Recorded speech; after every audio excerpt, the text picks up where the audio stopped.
Hello and welcome to Hug and the Snug, where today I'm joined by Steve Malkin, the CEO of Planet First and providers of the Planet Mark. And today we're going to be asking the question, is there a business case for demonstrating your sustainability credentials?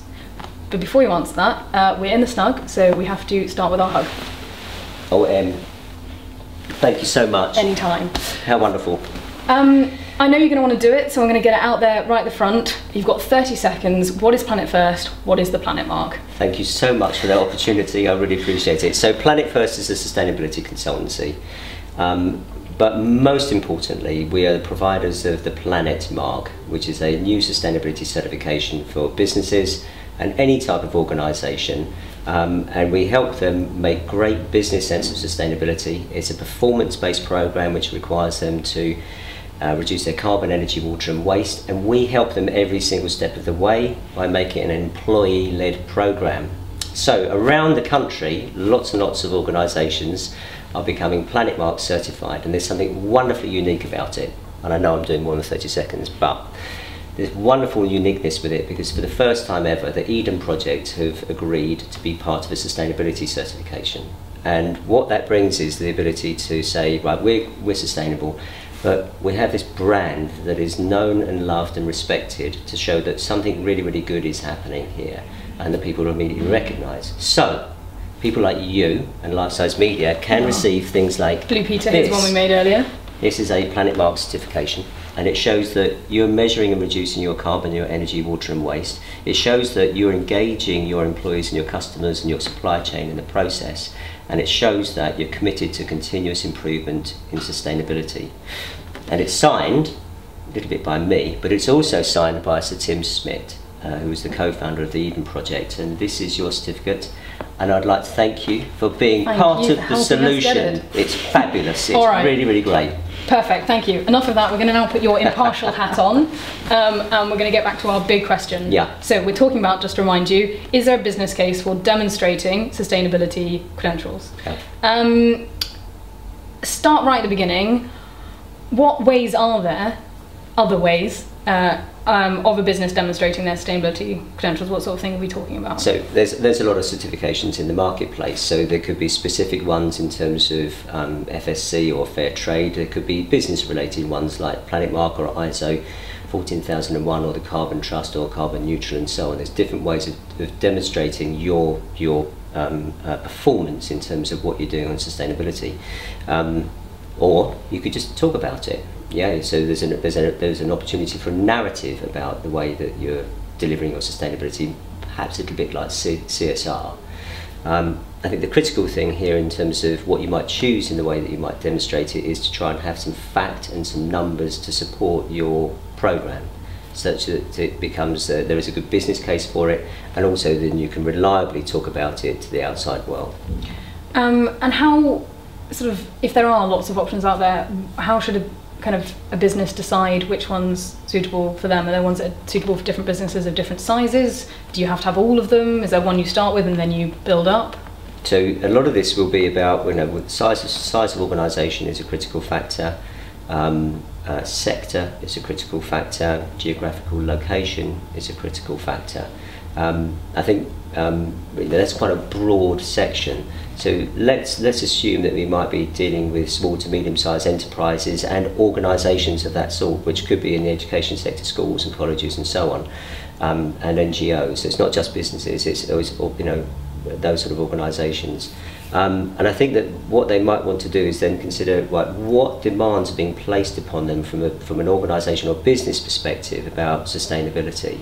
So is it a regulatory requirement, is it a legislative requirement, or actually is it a voluntary thing, or something which is being driven by your customer base? And so if we just look at SMEs, because I know that's kind of where you specialise, it's sort of where we specialise as well, what demands are being put on them? Are they part of regulation, or is this something that they, sustainability is something they can choose or not choose to engage with? Well, from a sort of legislative point of view, they're normally below the bar of CRC, and which is or mandatory carbon reporting. So they're normally in that voluntary zone.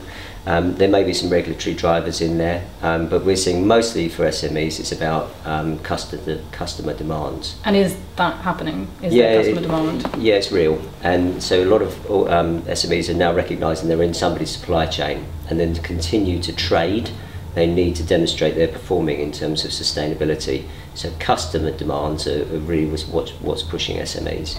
And is that coming from larger businesses? Kind of the commitments that larger businesses are making themselves, filtering down that they're putting pressure on their suppliers to help them towards their sustainability goals? Yeah, I think that the big guys kick it off. So, if you're looking to work with M&S or Tesco, or the big retailers, or banks, or even construction industry. So in there'll be what you call pre-qualification questionnaires, there'll be tenders, and there'll be requests for information which will ask you about what your sustainability credentials are.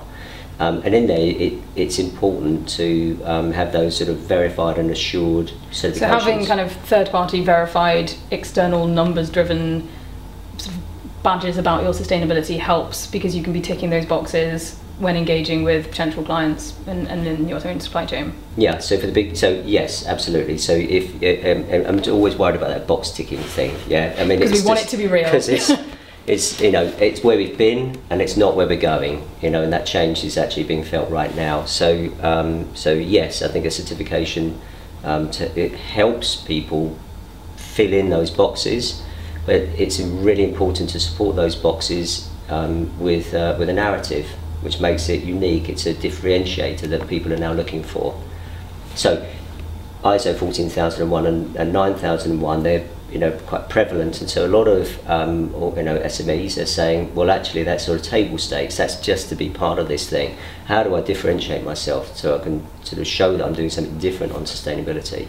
So we have moved up. We're not at a place where you have to just have kind of ticked a box to say that you're doing something to do with sustainability. There's actually being business demand putting you to show that you're really going above and beyond, or to differentiate yourself. Can I say that? Yeah, it is, and it's about differentiation. It's also offering something back.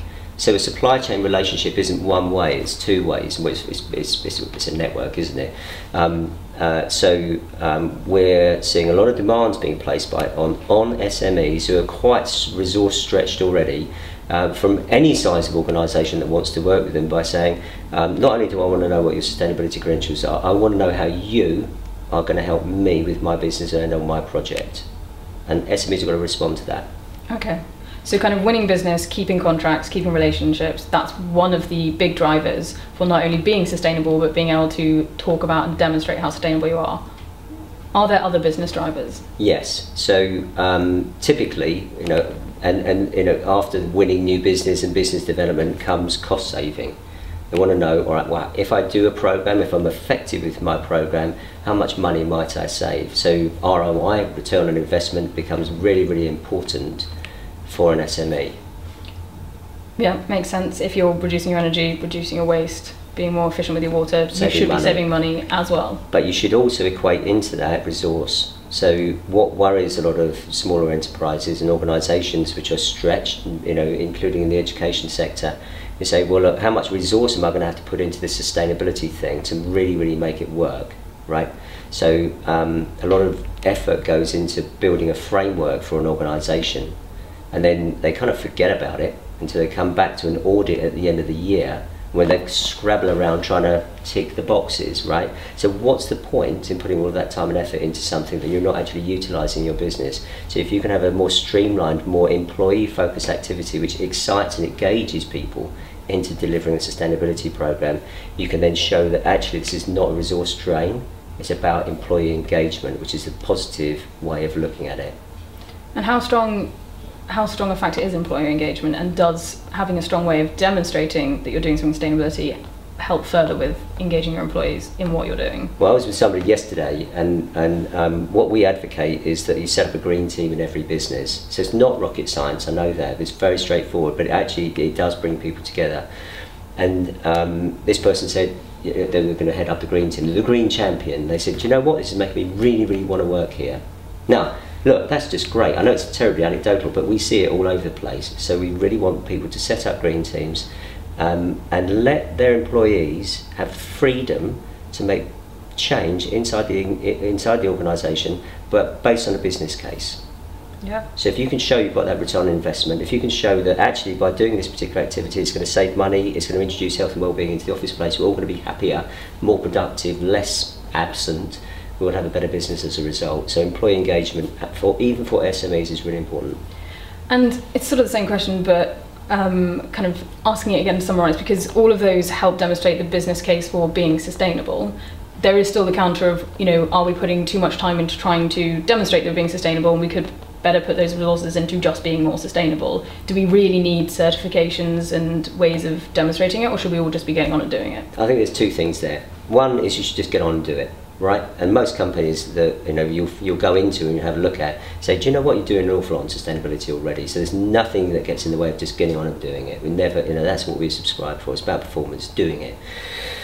But at the end of the day, it's always good to have somebody taking a look at what you're doing to do two things. One is to verify that and give you some numbers, hard quantifiable data as a result of it, which then enables you to talk about it to a wider world.